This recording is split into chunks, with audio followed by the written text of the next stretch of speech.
বসাবো তারা যে সারা বিশ্বের মধ্যে দেয় যে প্রধানমন্ত্রী কীভাবে চেয়ারে বসে, এটা এই ধরনের চিন্তা ভাবনা নিয়ে আমি এই চেয়ার টেবিল বানাইছি। ৩০ লাখ নয়, তারেক রহমানের সেই ভাইরাল চেয়ার বানাতে খরচ হয়েছে ৫০ লাখেরও বেশি। বিএনপির ভারপ্রাপ্ত চেয়ারম্যান তারেক রহমানের জন্য আকর্ষণীয় এক চেয়ার বানিয়েছেন ময়মনসিংহের ভালুকার সফল খেজুর চাষী আব্দুল মোতালেব।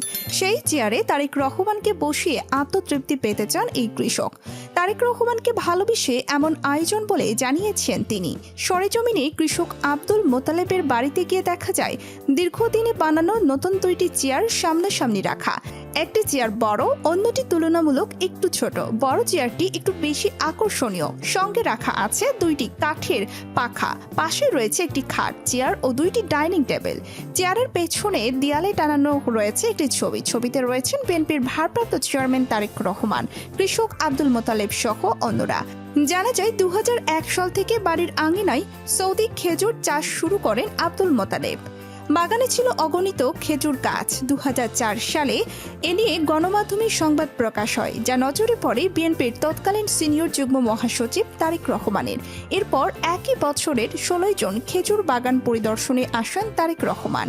কিন্তু তখন আব্দুল মোতালেব মাটির ঘরে বসবাস করতেন। সেই সময় তারেক রহমানকে বসতে দেওয়ার মতো চেয়ারও দিতে পারেননি তিনি। সেদিনই মনে মনে প্রতিজ্ঞা করেছিলেন, খেজুর বাগান করে সফল হতে পারলে তারেক রহমানের জন্য দেশের সবচেয়ে আকর্ষণীয় চেয়ার বানাবেন।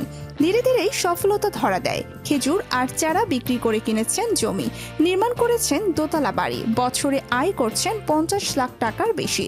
এমন সফলতাই তারেক রহমানের জন্য এগুলো তৈরি করা হয়েছে। তারেক রহমানকে চেয়ারে বসাতে আগ্রহ নিয়ে অপেক্ষায় আছেন আব্দুল মোতালেব। এছাড়া একটি চেয়ার বানানো হয়েছে কৃষি উন্নয়ন ও গণমাধ্যম ব্যক্তিত্ব চ্যানেল আয়ের বার্তা প্রধান শাইখ সিরাজের জন্য। খেজুর বাগান নিয়ে সংবাদ প্রকাশ করে বাগানটি দেশে পরিচিতি করানোই চেয়ারটি বানানো হয়েছে। শাইখ সিরাজকেও বসাতে চান একটি চেয়ারে।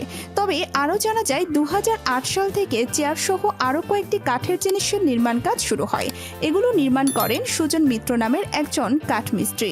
নির্মাণের আগে সুজনের সঙ্গে চুক্তি করেন আব্দুল মোতালেব। চুক্তিতে বলা হয়, এরকম নকশার চেয়ার কাউকে নির্মাণ করে দেয়া যাবে না। নির্মাণ শেষ হওয়ার আগ পর্যন্ত প্রতি মাসে ১২,০০০ টাকা চুক্তিতে রাজি হওয়ায় সুজনকেই কাজে দেওয়া হয়।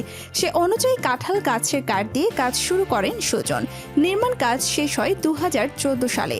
চেয়ার সহ অন্যান্য আসবাবপত্র বানাতে আব্দুল মোতালেবের খরচ হয় ৫০ লাখ টাকার বেশি। শুধুমাত্র দুইটি চেয়ার বানাতেই খরচ হয়েছে ৩০ লাখ টাকা। তবে তারেক রহমানের জন্য নির্মাণ করা চেয়ারটিতে করা নকশা বাংলাদেশের আর কোনো চেয়ারে নেই। স্থানীয়রা জানান, আব্দুল মোতালেব সফল খেজুর চাষী। একসময় দারিদ্রতার সঙ্গে যুদ্ধ করলেও বর্তমানে কোটিপতি তিনি।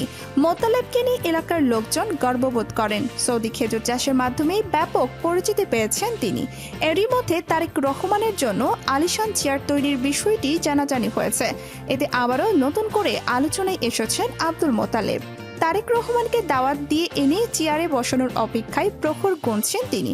আপনিও কি অবাক হয়েছেন? নিচে কমেন্টে জানান আপনার চোখে সবচেয়ে চমকপ্রদ অংশ কোনটি। লাইক দিতে ভুলবেন না আর বন্ধুদের সাথে শেয়ার করুন। আমরা সবার প্রতিক্রিয়া দেখতে চাই।